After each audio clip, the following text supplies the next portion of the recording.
Oke, assalamualaikum teman-teman. Nah, kita langsung review ataupun kita koreksi dan kita perhatikan ya untuk Laras H2S keluaran terbaru nih, yang saya unggulkan untuk uklik dan PCP juga ada. Ini udah 13, panjang 65 cm dengan alur 12. Kita bisa lihat alurnya itu sangat beda dari yang lain. Maksudnya dari H2S, produk H2S yang dulu ya.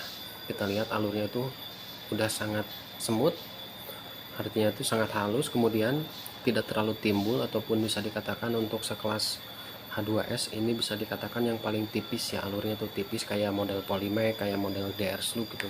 Cuma ini alurnya 12. Kalian bisa lihat ini sangat-sangat semut.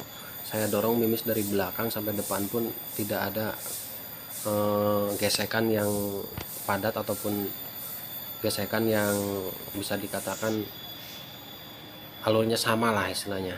Setiap kita dorong mimis itu tidak tersendat, terus lurus lagi, tersendat lagi, terus licin lagi apa gimana, enggak, ini licin terus, enak. Ini untuk loading, ini untuk crowning nih.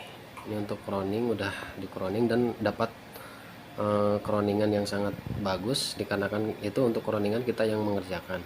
Untuk loading juga kita yang mengerjakan. Itu sangat bagus. Ini untuk cuknya udah ada, ini cuk. Oke. Nih, ini udah ada cuknya. Beda lagi kalau keluaran yang kemarin memang tidak ada cuknya. Ini cuknya udah ada. Kalian bisa lihat udah ada adat peredam juga. Ini udah 13. Ini untuk crowningannya, cuknya panjangnya sekitar 3 cm. Kalau menurut saya ada yang mengatakan ya, beli Laras tanpa dicoba itu tidak menjamin bagus ataupun tidak menjamin akurasi bagus. Kalau menurut saya sih, saya pribadi sesuai dengan penelitian saya, kalau misalkan saya dari Laras dari saya pribadi, saya udah bisa memastikan Laras ini 90% bakalan bagus, asal dengan mimis yang rekomendasi.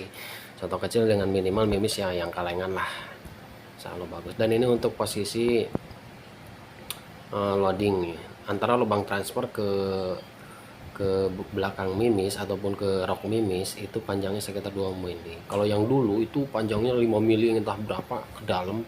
Jadi mimis di dalam itu kalau misalkan senapan kita berdiri, mimis turun. Kalau senapan menjorong ke bawah, mimis ikut ke bawah. Jadi nggak diam. Kalau sekarang udah posisi loading itu udah diam, udah standby dengan keadaan yang sama, walaupun dalam kategori senapan ataupun unit kita itu posisinya berubah-ubah. Mungkin kalian udah bisa mengerti lah untuk hal itu. Itu sebenarnya untuk kalian di mekanik-mekanik bediler ya.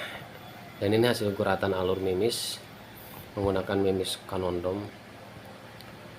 Guratan yang sangat halus, sangat bagus menurut saya. Ini udah sangat rekomendasi, udah pasti 95% lah saya udah memastikan ini bakalan bagus akurasi.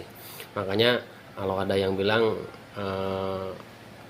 Laras itu susah kalau nggak dicoba, memang, tapi kalau menurut saya dengan sepengalaman saya, kita udah masukkan mimis dengan guratan seperti apa, dengan posisi guratannya apakah ada yang tersendat ataupun tidak. Kalau misalkan udah bagus ya udah pasti hasilnya juga bagus gitu. Kalau menurut saya seperti itu teman-teman. Terima kasih banyak ya teman-teman, silakan diorder. Assalamualaikum warahmatullahi wabarakatuh.